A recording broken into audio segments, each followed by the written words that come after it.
Hey, everybody. Welcome to the Blue Ribbon Lounge podcast. Welcome back to the lounge on this beautiful beginning of spring. Well, it's beautiful now. Who knows when that old dark mistress weather will come back through. Yeah, they said it was supposed to, lull, and then tonight, come through, real quick. Is lull a good thing or a bad thing? Like a lull in snow is good, but a lull in temperature sounds bad. Yeah, because that would be like a drop. Downturn. Yeah. Yeah. But we had a bunch of rain this morning. Oh, a ton. Yeah, and now we're in the quiet period, and they say there's another front going to come through. Okay. Man, it's so hard to wake up when it's raining in the morning. Oh, for sure. Because my bedroom, me and the wife's bedroom, is on the second floor right underneath the roof. Okay. So we really get a lot of them drip drops of rain and stuff like that. You get that ambient sound. Yes, yeah. And it's funny because my wife will make fun of me sometimes if there's a light storm outside that you can't really hear.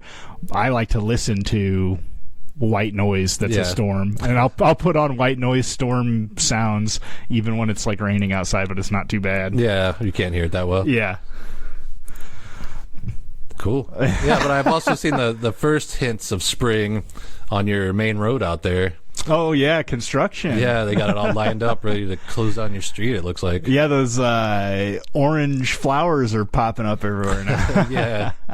My wife was noticing that some of our tulips are coming up. Oh, okay. I noticed number one fan Cam has a couple of tulips coming up, too. Yeah, they're starting to pop up. Yeah. They're a little bit luckier in North Carolina. They usually bloom, obviously, a couple weeks earlier than we do. Yeah, from the weather and stuff. Yeah. Yeah, that's all right, though. We'll get ours eventually. Yeah, and I just saw some blurb. I didn't click on it because I don't do clickbait, but it said we might be in for one of the roughest summers this year. The hottest? Yeah. I was just about to say, before you know it, we'll be complaining that it's too fucking hot. Yeah, exactly. That's why we were down here in the lounge. Hell yeah, nice and cool, and ambient 34 degrees underneath the ground. Nice. Maybe it's not quite that cold. That would be freezing, huh? Yeah.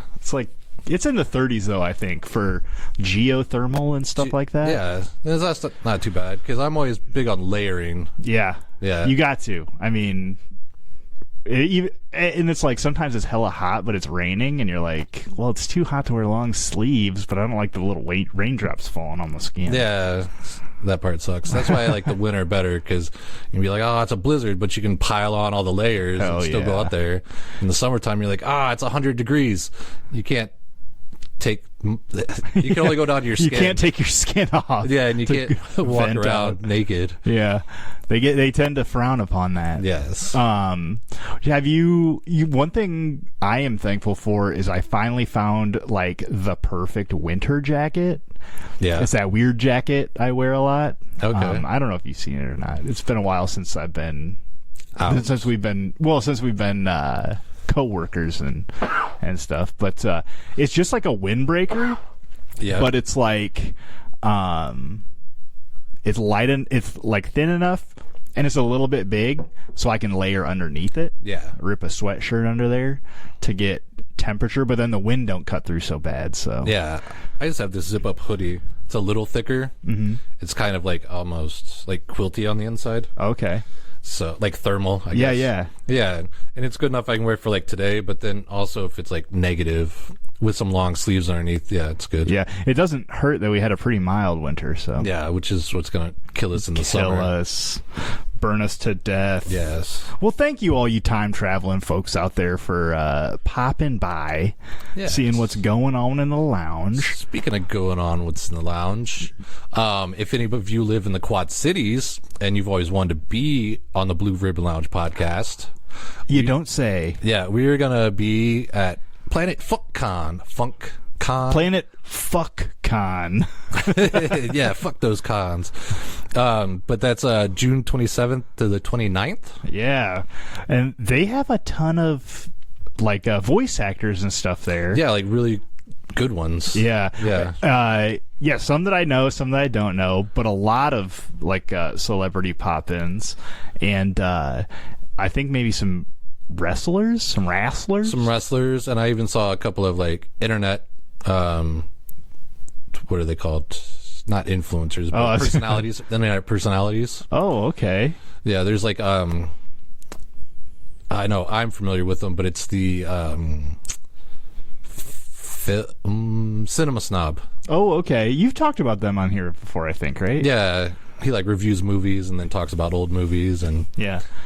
Are you excited to meet that guy? How like high is he on your list? Well, do you have a list? You're pretty mellow. Is there anybody you geek out about? I mean, one question at a time. I'm sorry, Dave. Okay. Well, there's probably people I'd geek out about, but he was at last year's, and we went, and it was one of those where I'm like, hey, that's the guy, but I didn't want to be like geek out. Hey, you're the guy.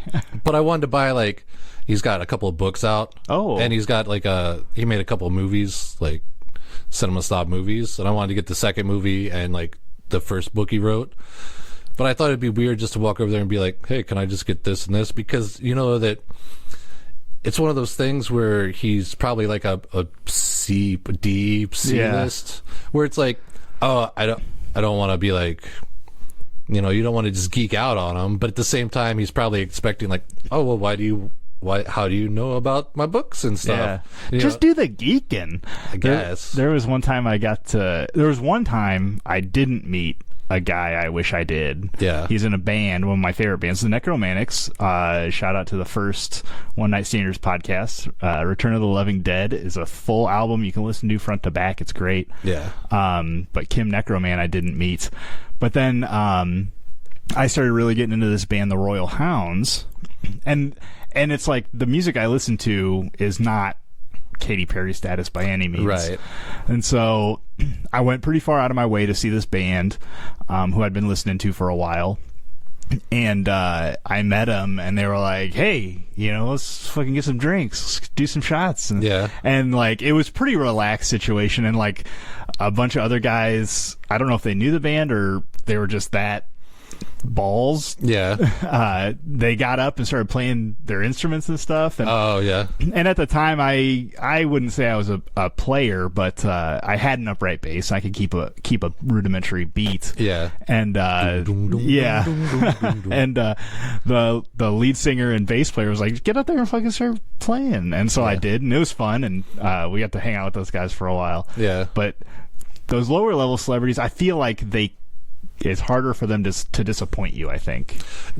Yeah, because I don't think they would be like don't meet your heroes type status. Yeah, I'm a big deal. Yeah, but you never know.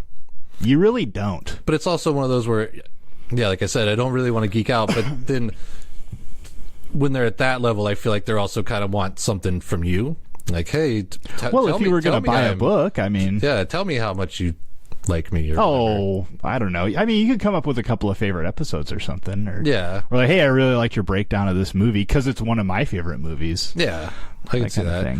But now that we have a booth there, maybe behind the scenes I'll run into them, and then it won't be as like transactional. Yeah, we're gonna take all of our equipment, that's for sure. Yeah, but maybe we'll get a sweet ass interview. Ask him if he wants to come over. Yeah, hey, you got a break? You want to come over and get on the microphone? Yeah, for free, please. Yes, we broke. Yeah. Well, I was thinking pretty soon here I'll probably get some more of the regular stickers and bug you. Dave, for, like, before you do, let me know because I have a bunch. You have a bunch? I should just send you home with some.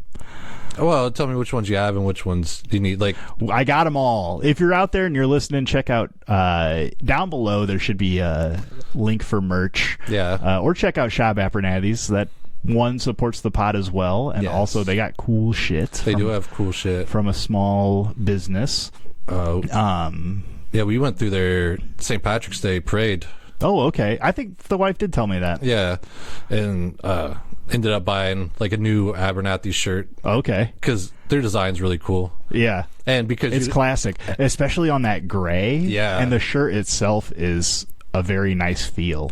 Yeah, it's good. It's not chintzy. Yeah, and plus now that I don't work with you, I don't feel like I'm copying you if I wear one of their shirts. Had we ever worn them on the same day, do you think? I don't think so, but I always like kind of avoided that. I'm like, you're always wearing the jacket or something. Yeah. You got to rep. Plus, I get it for free, so.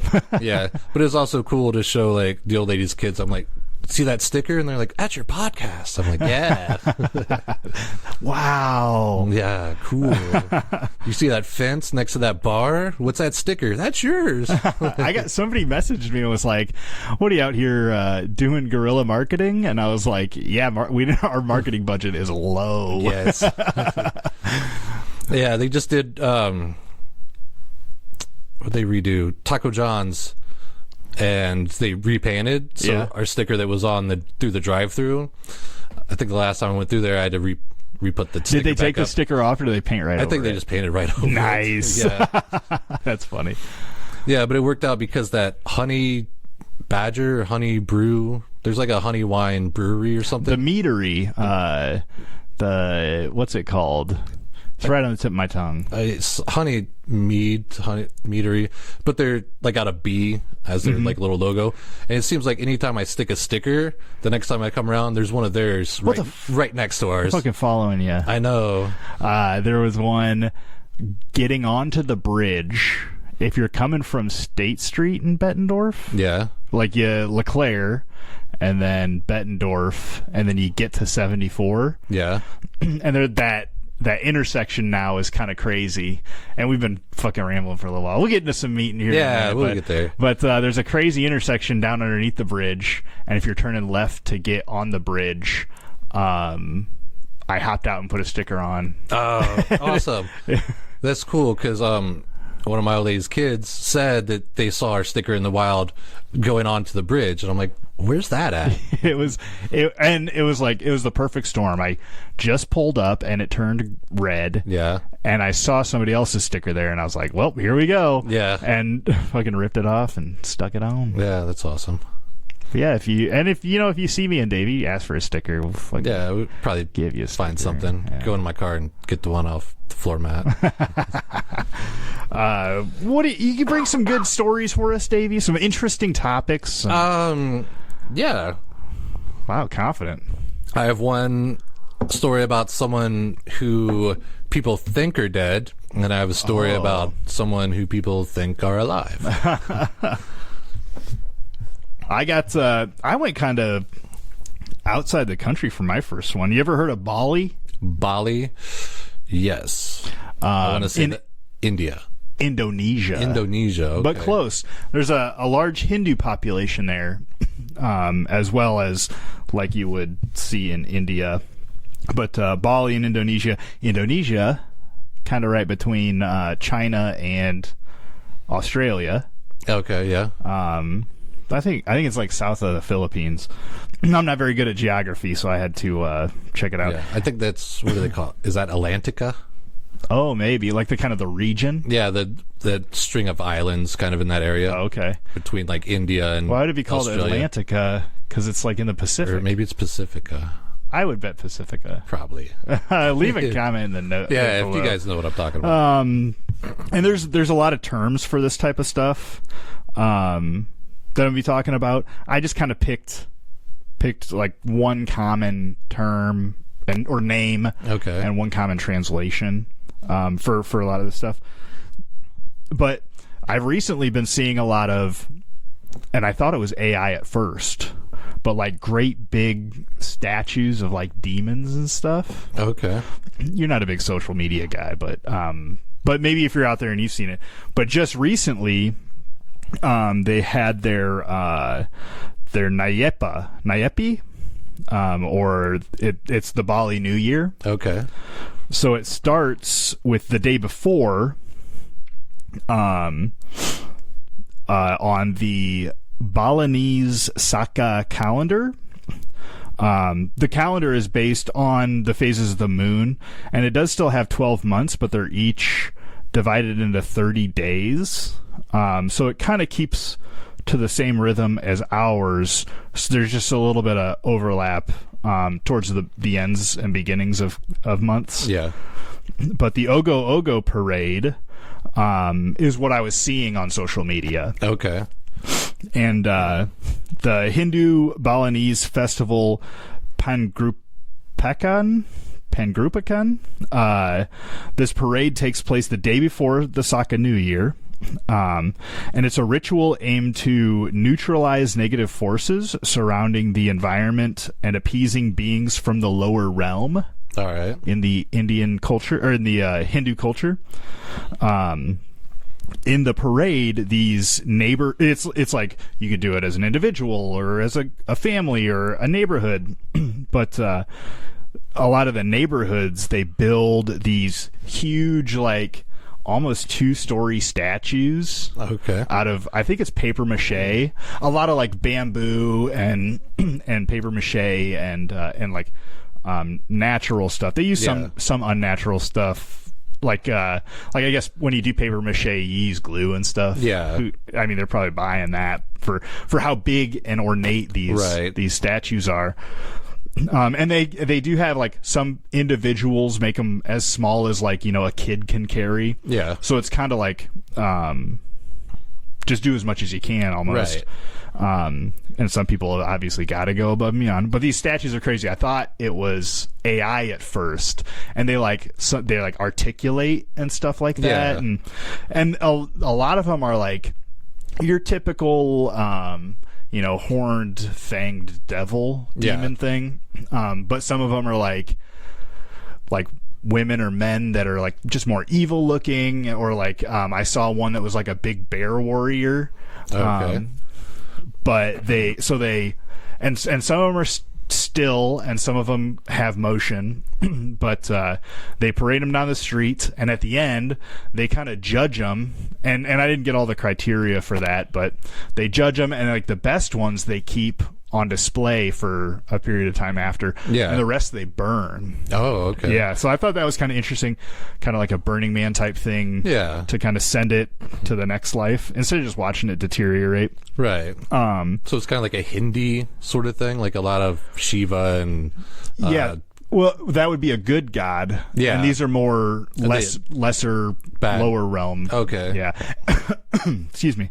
And a lot of them, it sounded like they just do like imagery as opposed to exact beings that they believe in. More like the concept. Yeah.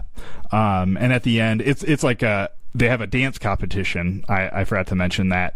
And that's when they do the judging, and the best ones are saved and the rest are burned.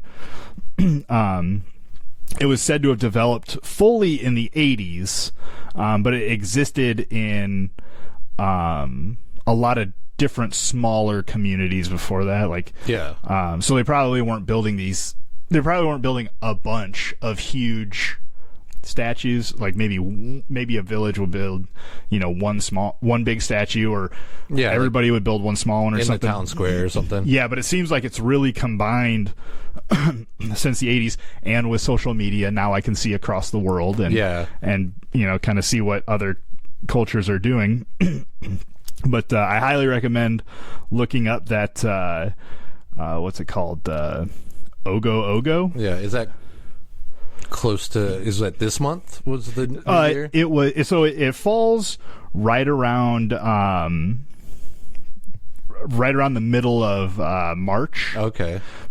But with the difference in the days and months, it can come as early as, like, I don't know, the 11th, and fall as late as, like, I think this last one was the 29th. Okay.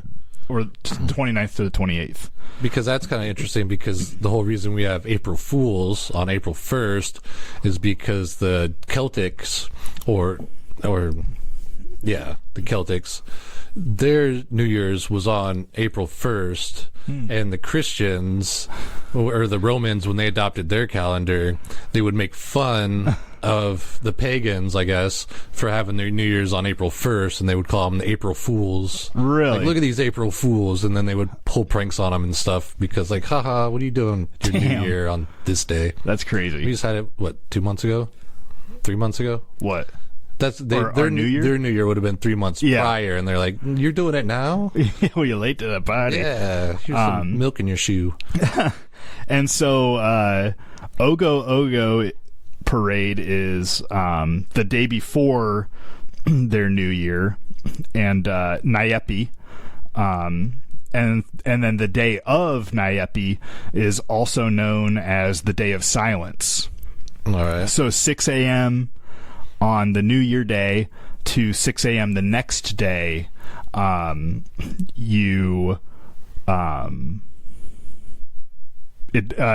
is a day of self-reflection, and anything that might interfere with that purpose is restricted. So the main restrictions are lighting fires, and so now with electricity, they want you to have your lights on low. Yeah. So I don't know if is it super common for houses in Bali to have dimmer switches or maybe. And then no working, no entertainment. Yeah. No pleasure. Okay. No TV. No traveling. And for most of the people, no eating. Okay. Seems like a good day to sleep. Yeah, right. The only people that are seen outdoors are referred to as the Pesalang. And these are traditional security men who patrol the streets to ensure that the prohibitions are being followed. Okay. Now, although Nayapi is primarily a Hindu holiday, non-Hindu residents and tourists are not exempt. Okay. So you can't be going out and taking pictures at a temple. They're like, what do you do? Get out of here. Yeah. And I couldn't find directly if things were illegal or not, or what their laws were. Yeah. But I did find one reference that said if you are a tourist and you are caught violating these rules, you can face deportation. Oh, they'll just kick you out. Yeah. Yeah. And I don't know if there's, maybe you get a couple of strikes or maybe there's some lower penalties, but which is also kind of funny because you can face deportation, but the airport is closed. Yeah. Well, it's probably one of those things where up to and including deportation, like that kind of thing. Yeah. And so tourists or people who don't practice Hinduism, they're allowed to do whatever they want, like in their hotel rooms, or maybe if you live there, maybe in your house, keep the curtains closed, maybe so you don't got a bunch of lights on. But so within your own safe space, you can watch TV, I suppose. But you're not allowed to go onto the beaches or onto the streets or anything like that. And then so after that 6 a.m. the next day, upon awakening, the next day is Omedan, which is the kissing ritual. All right. And this is a ceremony that was established to create friendship and fellowship between residents, and maintain harmony of the community. And so I wonder if this was kind of started when there were more smaller villages, and so you all come together and it starts with a morning prayer. Then the young unmarried men and women gather in a clearing, men on one side, women on the other, and they're separated by the community's elders. They slowly move towards each other and kind of pull each other to each other's side, and eventually hugging and kissing, and when and this goes on for a while. And the videos that I found were kind of crazy because it was a sea of people, and then just 20 GoPros on sticks. Okay. I mean I was watching one of them, but but it was weird to see the view from the guy in the fifth row. And then this festival was brought about, or not brought about, but there was a legend that after Nayapi, a royal courtier who was sick was being disturbed by the festivities. They call it the Medan, and this would have been a while back. I didn't find an exact time, but the history that this guy was sick and he was kind of a big to-do guy, and he was getting bothered, so we went outside to go stop the festivities. Well, as he came outside and into the festivities, he got well. Oh, okay. And so he proclaimed that the Med Medan be held every year after Nyepi forever. Oh, okay. So he like almost, he was like, I know we do this all the time anyway, but now there's like, it healed me, so there's no reason to not do it. Like, right. It's a good thing. Right. We should do this every year. Yeah. Yeah. And so I don't know. From seeing that one crazy sculpture, to find out they got this crazy 3-day celebration, which would be pretty cool. And it's not even like a crazy celebration. You got a rest day in the middle, and then a crazy game of touchy-feely Red Rover. Yeah, which is a little questionable, but all the people that were in the videos I saw looked of age. Yeah. So I just thought that was cool. I really like other cultures' traditions and stuff like that, because I'm a boring ass white dude. So yeah. No, but part of that also sounds like something they do in Ecuador, where on their New Year they make little effigies, and not necessarily of like anybody in particular, but they'll put their like bad intentions or like bad things that happen to them throughout the year and stick them in the pocket. Oh. And then light it on fire and then like jump over it. Oh, okay. Like a certain amount of times. Well, that's kind of like there's a pagan tradition of jumping over the fire. Yeah. For a lot of different reasons, I think. That's pretty cool. Yeah, it's weird that. Yeah, it's like having pyramids. Different societies have similar like celebrations that pop up. Yeah, between fire and silence and gods and and being happy and celebrating new. Yeah. Well, that's all I got from Bali. That's what you got from Bali. Do you know who Avril Lavine is? I know who Avril Lavine is. Yeah, skater boy. Yeah. Yeah, complicated. See you later, boy. Yeah. Did you know that she's dead? No way. Are you kidding me? Yes. That's crazy. But I don't know. That's what the internet says. That the basics of it is that back in 2022, or 2002, 2003, she got replaced by a lady named Melissa Vendela. Oh. Yes. Because she was she was French Canadian. Yes. And she got popular in Canada. And then with I think it was Let It Go was her first album. Okay. Which had Skater Boy and Complicated on it. Like your two big hits that everybody still kind of knows. Unless you're like a diehard fan. Then I apologize. I'm sure there's lots of hits. But she was only 19 at the time. And she was like a punker kind of chick, and she kind of went the Kurt Cobain route, where she wasn't really big into paparazzi and stuff, because the first time she ever got noticed was in like a deli, and these people like just started crowding her, and her like one of her band members had to jump in front and be like, "Hey, get back!" and she like ran out of the back, and it like left a bad taste in her mouth. Yeah. So then her record label, which was like Arista and later RCA. Oh, okay. They got her an actress that looked like her named Melissa Vendela, who then would go to like red carpet events or like signings, and they said like she also had the vocal range, so sometimes if she was sick or something came up, she would do some of her concerts for her. Huh. But then in I thought Avril Lavigne sounded a little off today. Yeah. But I guess like a lot of celebrities use lookalikes, like Ed Sheeran, Elvis. Yeah, Ed Sheeran and Matt Damon and even like Kim Kardashian.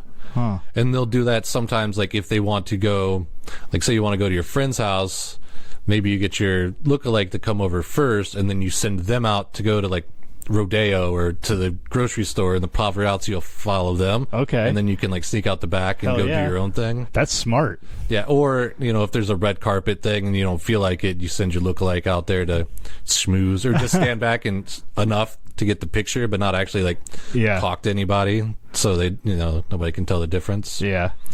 But, it was 2003.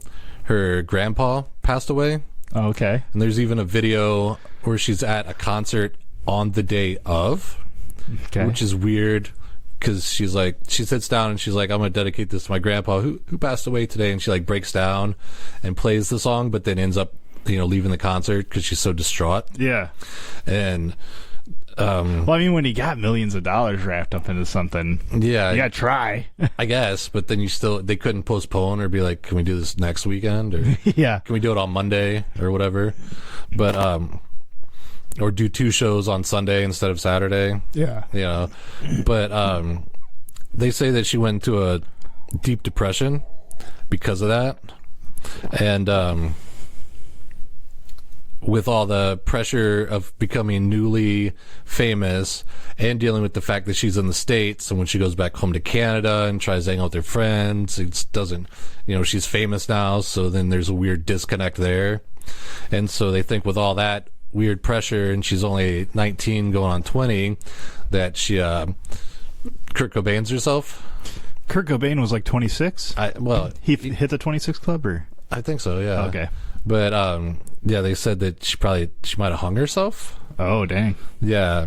And but because she was the most popular at the point in her career, yeah, that the record labels kind of didn't want to stop the gravy train. Hell no. So, and maybe her band, they didn't really get into it. Maybe the band was like, oh man, we just hit it big. But so then they just like put this Melissa Vandella in Avril Lavigne's place. And if you look at interviews before 2003, she's very like, I'm not a girl, I like to wear pants, I like the grungy, the baggy thing. She wears the wristbands, and she always has her hair straight and kind of in her face, kind of like emo pop punk, that look. And she has punk for sure. She has a lot of interviews where she's like, no, this is kind of who I am, and I develop as an artist, people see who I am, and I'm never going to be one of those girly girls that are lip syncing with backup dancers just out there all in pink, and like and she had a very distinct accent because her dad was French and her mom was Canadian, and they lived in the French part of Canada. Yeah, so you could tell, like when she sang you couldn't tell, but when she talked you could her accent would come out. And after 2003 her voice changes. She comes out with Under My Skin, which is a little more mainstream sounding, not so like pop punky. And her interviews get different. Her voice sounds way different. They say that like her nose is like thinner, and like because she had like kind of not like a manly jawline, but a bigger jawline, and her face gets more like feminine looking. And they point out like some birthmarks, but the stuff that you can look up, they're still kind of there, so I don't know what they're talking about. But some guy went and measured like from the corner of her mouth to her jawbone, and like like on a picture, and like between her eyebrows, and then like across the bridge of her nose, and like points out how it's changed. It becomes like her eyebrows are farther apart, but her cheekbones are higher. And yeah, I mean, between these two pictures here, yeah, it's totally different looking. Yeah, totally different looking. Yeah. And then there's a picture that she did about the time that came out where she's got blonde hair, like she dyed her hair blonde, and like got a little more like fashion in her fashion. And she's like posing with her hand like kind of in front of her face, and it says Melissa on the back of her hand. And people point at that as a way for her to say like, hey, I'm actually Melissa. And if you break down some of her lyrics from her music, it kind of talks about leaving someone behind or becoming new and like metamorphosizing into someone else. A lot of stuff about that, like themes about that in her music. And there was this one guy that left after 2023 who used to be her best friend, and like would play with her and help her write songs and stuff. But after 2023, the last song that he wrote with her was about losing your best friend and how it'll never be the same and you're never going to come back. And that could just because maybe they had some issues behind the scenes. Yeah. But it could also because like, oh, she's not here anymore and you're Melissa and you're not my friend and I just lost my best friend and you're never coming back. But I can't say anything, but I can write lyrics about it. Yeah. Ambiguous lyrics about it. Right. And they said she's also like an inch shorter. Whoa. And if you listen to her music pre-2003 and after 2003, her voice used to be more raspy and more like I don't like Courtney Love or like what's her name, the Miley Cyrus-y, like the raspy girl kind of voice. And then later on it gets more like pitchy and like more upbeat. Yeah. And yeah, and then her not newest one, but like in 2015, 2018, she had that "I Don't Like Your Boyfriend" song. Hey, you. That was Avril Lavine? Like your boyfriend. Oh my God, I didn't even know that. And then she even has like a Hello Kitty song, but that album that's all on is super like pink and girly, and she still has like the black eyeliner, but it's all like ballerinas and pink stuff and girly stuff, and she's doing like dancers choreography with backup dancers. Damn. Yeah. Got them. And this all started from a blog post. The record company was like, "You're gonna keep this gravy train rolling, baby." Yeah. And this all started from a blog post from Brazil called "Avril Lavine is Dead." Wow. And it like he's the one that starts pointing out all these differences. Yeah. And then the internet just some guy from Brazil super obsessed with Avril Lavigne. I think it was like it was a blog post posted on the Avril Lavigne fan site, Brazilian fan site. That's crazy. Yeah, and then the internet kind of took and ran with it. And one of the first interviews they ask her about it is when she's in Brazil. And they're like, "Hey, isn't it funny that people think that you're dead?" And she's like, "What?" And she's like super awkward about it. And it's like, "Haha, yeah, that's crazy." And just kind of like moves on. Super awkward. Yeah, she's like, yeah. Because one of the things is either it's this Melissa Vandella or a clone. But that's like the deep... I like that one better. The deep conspiracy. They could only get her like 98% right. Yeah, and she also has an interview from this Australian, like, I don't know, news site. And she was like, they were talking about it, and she's like, "Yeah, that's so weird why people would think that," and just kind of laughed it off, but like, people think she acted weird on that one too. Because when Paul McCartney, when people thought that he was dead, these fans and like journalists, like college journalists, tried to get onto his property in Scotland, and he didn't. He was like, and chased them off. But then he realized that like they got a lot of unflattering pictures of him, just like yelling at him and running after him. So he's like, "No, all right, come back, and I'll give you an interview if I can get those negatives, because I don't need those coming out." Yeah. And then he sat down and had a whole like interview explaining how stupid it was and how he's really alive, and this like just debunked the whole thing. Isn't that exactly what a clone would say? Well, yeah. But that one is for another time, because that one gets super deep, like, because that was back in the 60s and 70s. Yeah. Well, like even like the album art and stuff, like it was like everybody was in on it and they all knew or something. Yeah, and it goes really deep. If you dissect the albums, it points to a lot of different ways that they're saying that Paul's dead. This one is just more like the internet, and people think she looks different. Her voice is different. They even have pictures of like inside the liner notes for Let It Go. Everything's like kind of loopy and cursive-y. And then there's some other pictures they have from later on where it's more like boxy and not so cursive-y. It's just like print, like letters. So they think her handwriting's changed, and they said her signature also changed. But I didn't see a side-by-side for that. But one of the explanations that kind of debunks it is there was a girl named Melissa that ran the Avril Lavigne fan site in Canada. Mm-hmm. And when Avril Lavigne, after Let It Go, she got popular, and in Canada they were doing like one of those drives, like a charity event. Yeah, and like you do. Yeah, and as people were like donating money, she would like write their name on a piece of paper and like post it on their social media with their holding it, because one says like "Good job, Corey," and one has like some like Italian thing written on her arm, and then she has that picture of her holding up Melissa, and they think it's because it's acknowledgement to the Melissa that was in the fan club that helped put out the awareness for this charity that they're putting up, and it's just somebody taking it out of context that, oh, that's Melissa. And then that Melissa never shares her last name. Mm-hmm. And the Melissa Vandella, nobody can ever find.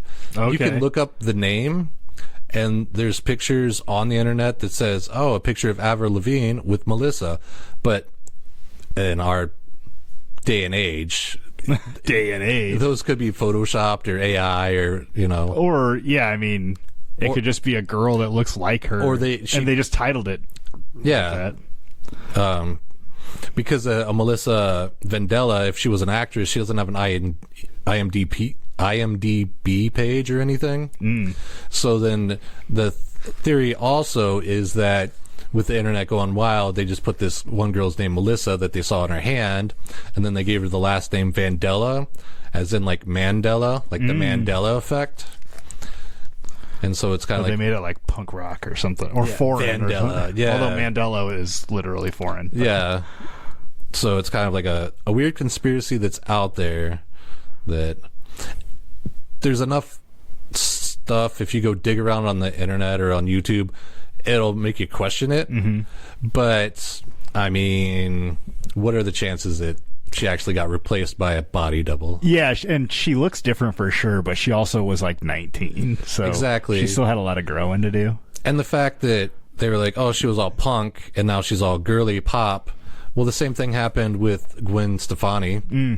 Well, and it's like between growing out of, and I get that enough, like growing out of your teen angst. Yeah. And also wanting to be more popular and like mainstream. Yeah. I mean, those are two very easy directions to go to when you've written #1 songs or whatever they are. Right. Top 10 at least, probably. And you could also like have the pressure of the music industry being like, maybe you should be more girly, or maybe you want to get your nose fixed, or, you know. Yeah. Because you want to remove these unsightly blemishes. Yeah, because like Jewel kind of went through a makeover at one point where she tried to go like glam pop, and that didn't really work.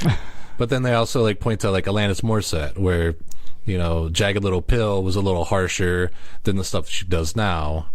Like, it's just how you get into the industry is not how you always end up. Yeah, because I mean, even with smaller bands, like especially popular bands that get popular, you have your whole lifetime to write your first breakthrough album. Yeah. And then you just got to figure out how to write more. Right, and keep it going. Yeah. Yeah. Avril Lavigne's dead. You heard it here first, people. Avril Lavigne's dead. Yeah. Big stickers of that. Yeah, Avril Lavigne is dead. Yes. I had one that's kind of weird. Have you ever heard of Maria Elena Milagro Hoyos? Melina Malaya. Maria. She was a young Cuban American, daughter of a local cigar maker. She ended up. I forgot to write down how old she was. She was like in her early 20s when she developed tuberculosis. Okay. And this was in the 1930s. All right. So at that time, it was a disease that was typically fatal. Yeah, they kind of send you away somewhere just to out in the country to die, pretty much. Yeah.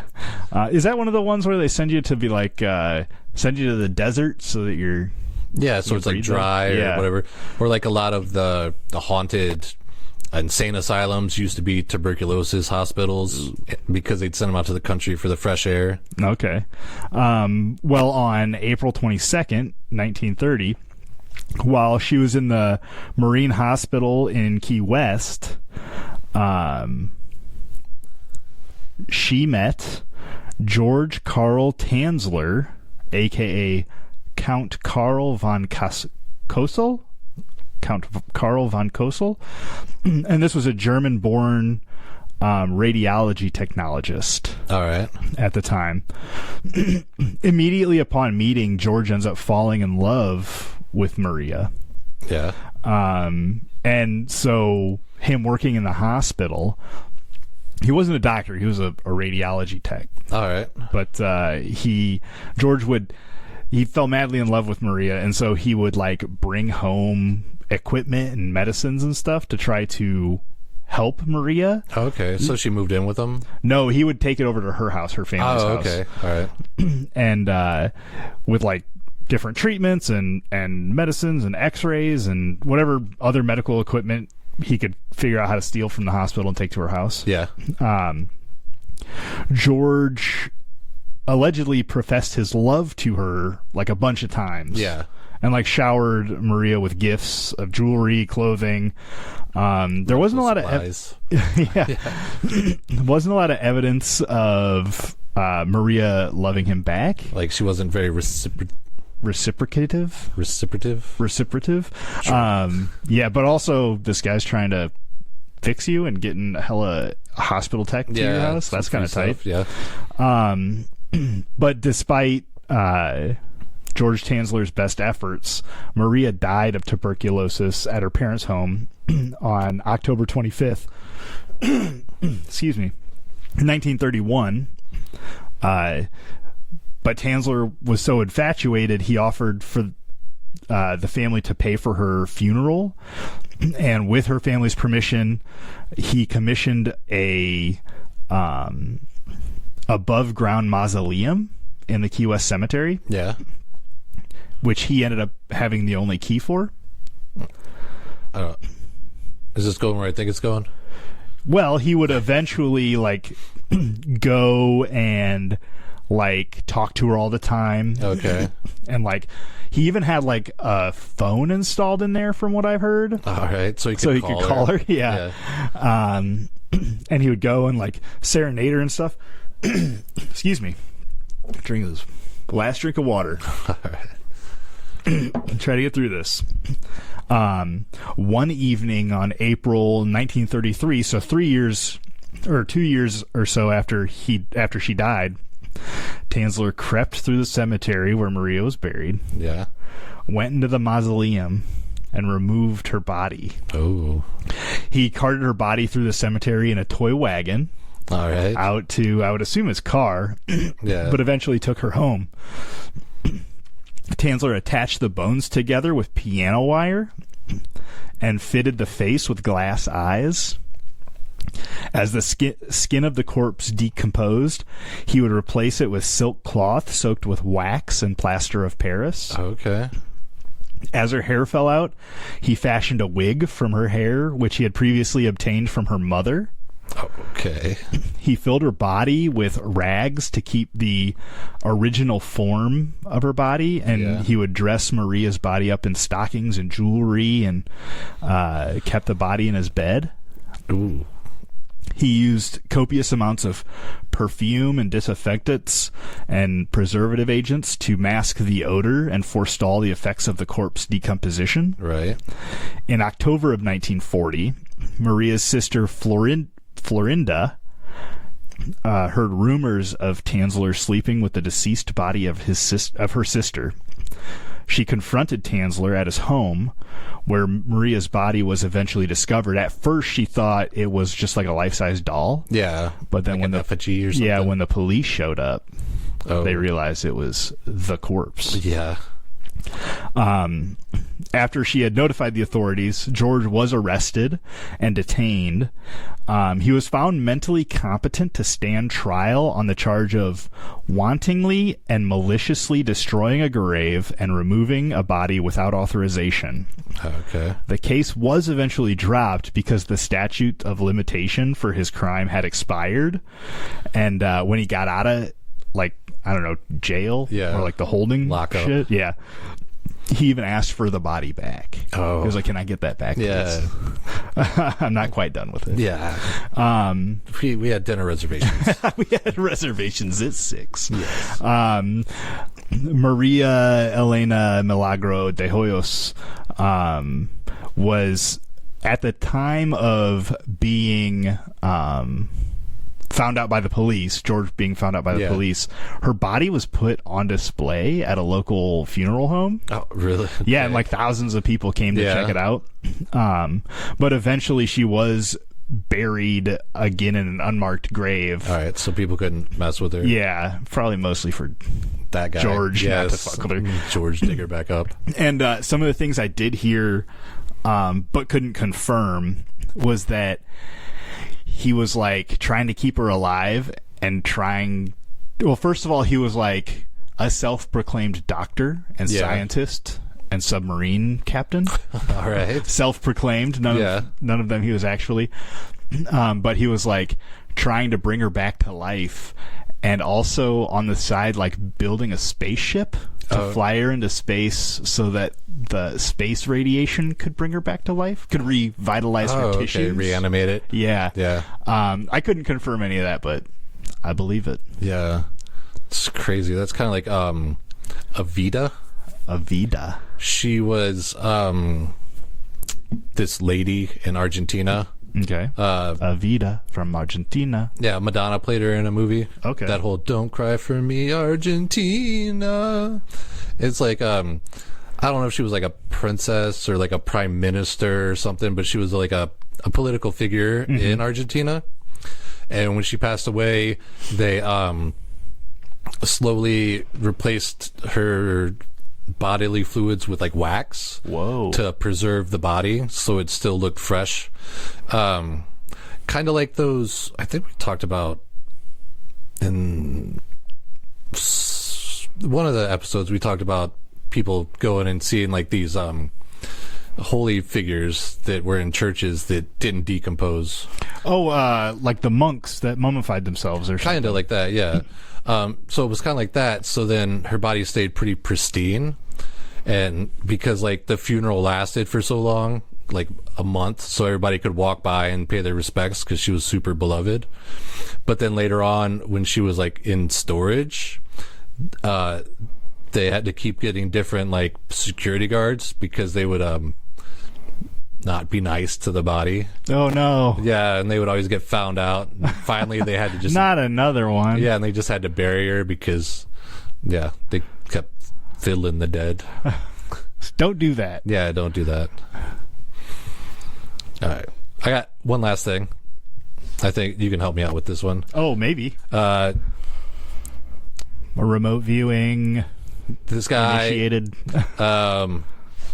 Supposedly died a long time ago. In 1977.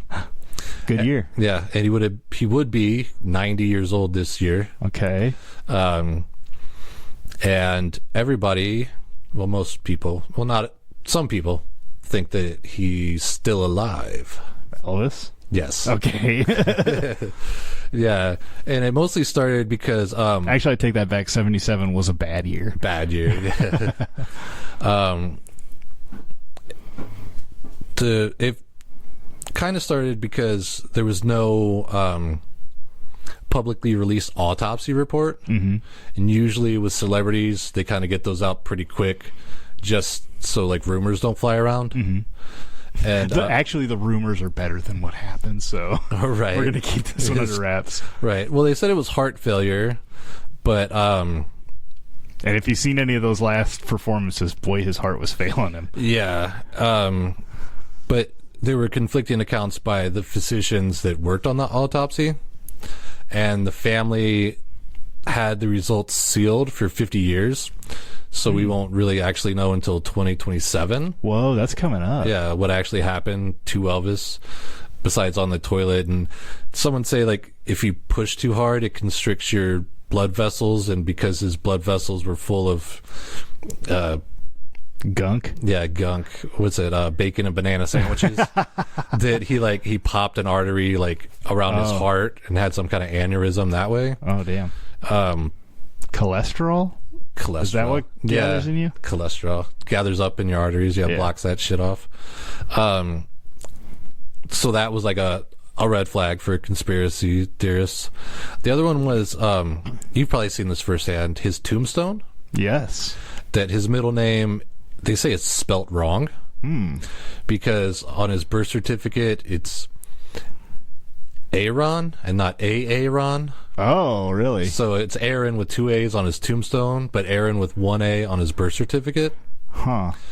And that one is kind of gray because I've heard that Elvis actually liked the spelling of Aaron, like Aaron. Oh, okay.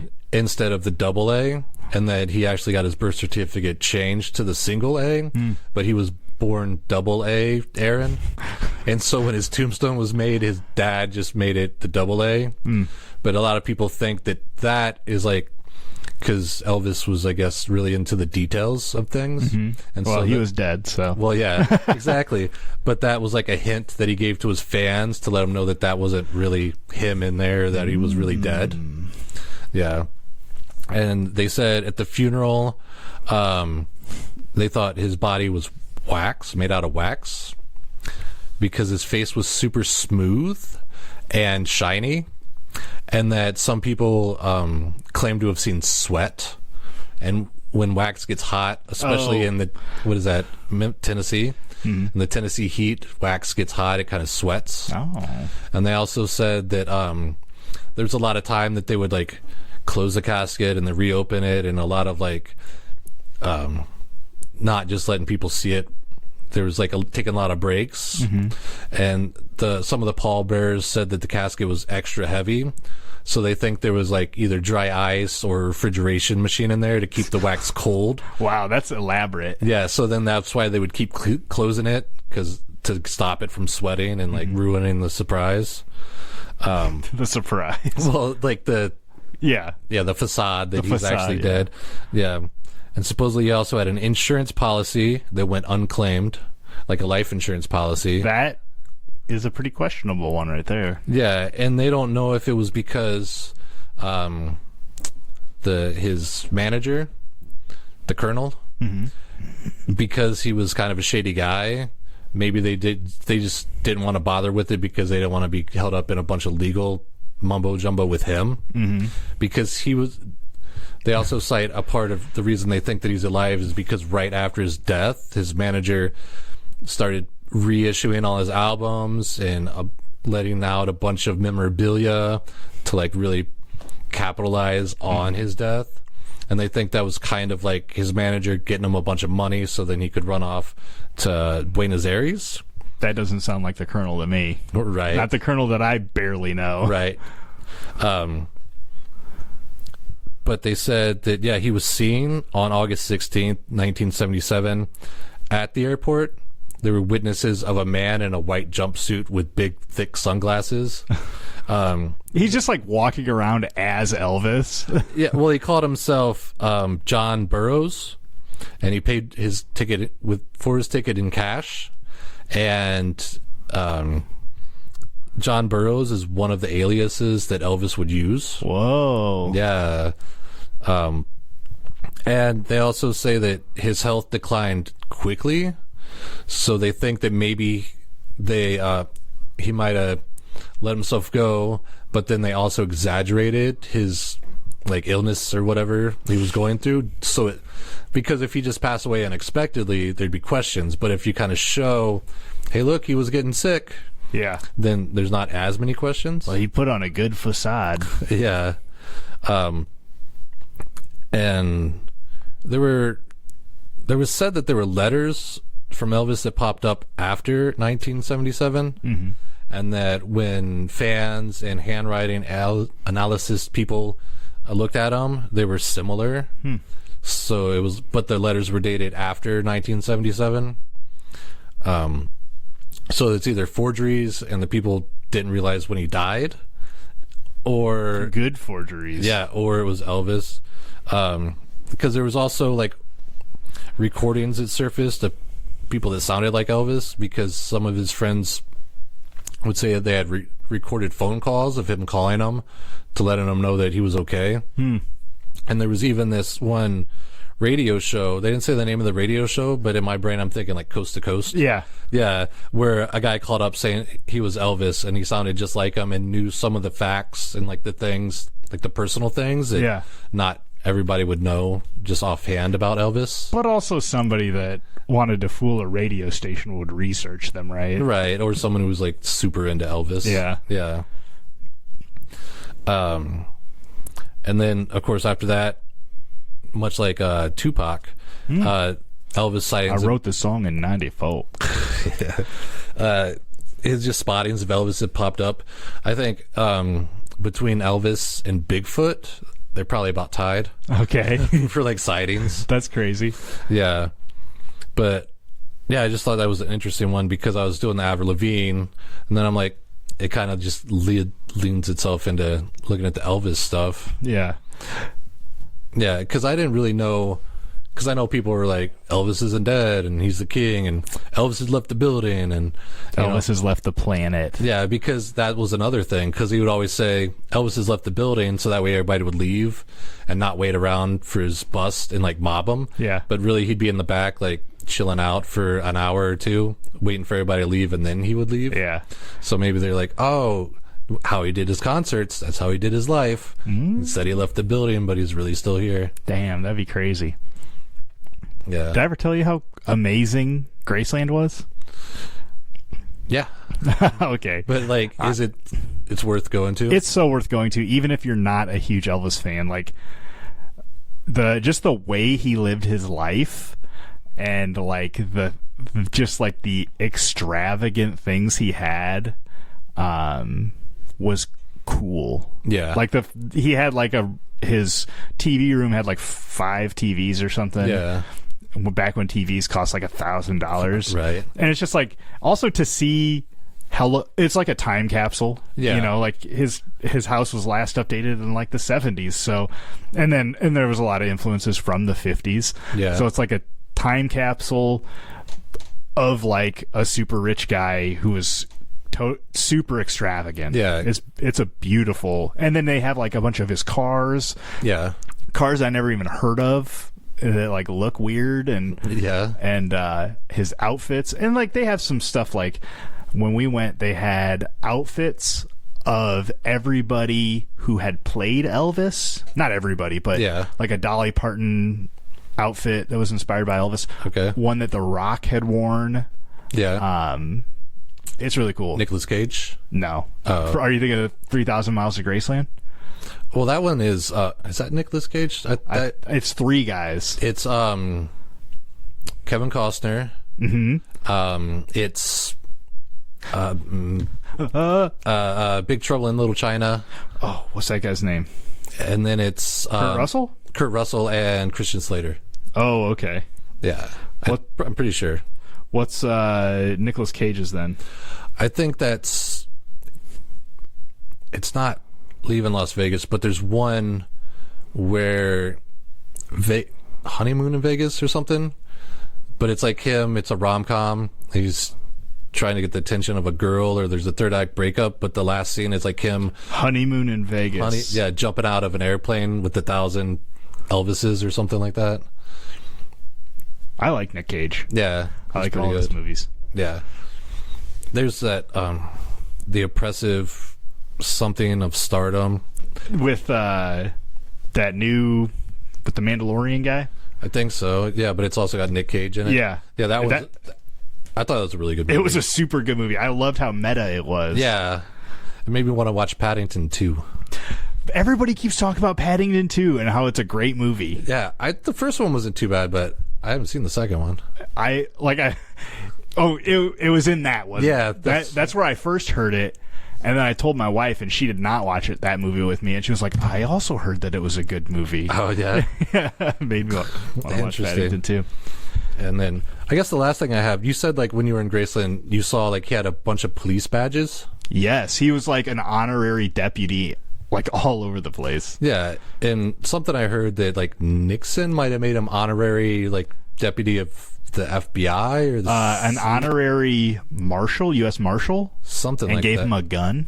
Gave him a gun. Yeah. Okay. That was there too. Yeah. With like the picture, there's like a pretty famous picture of it. Yeah, because that was another conspiracy thing, is that he was actually a part of the FBI, CIA, and was working not like undercover as much as you can by being Elvis, but then was giving them like the lowdown on the music, the drug scene, and the music industry. I had also heard that a lot of his entourage were parts of the mob.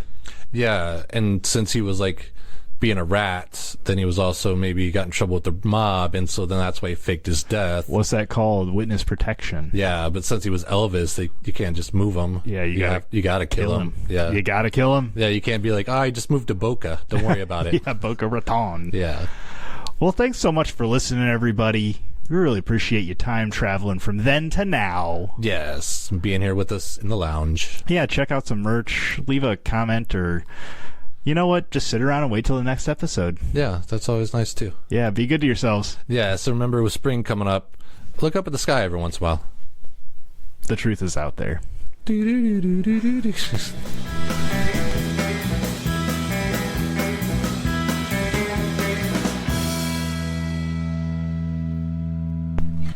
Oop.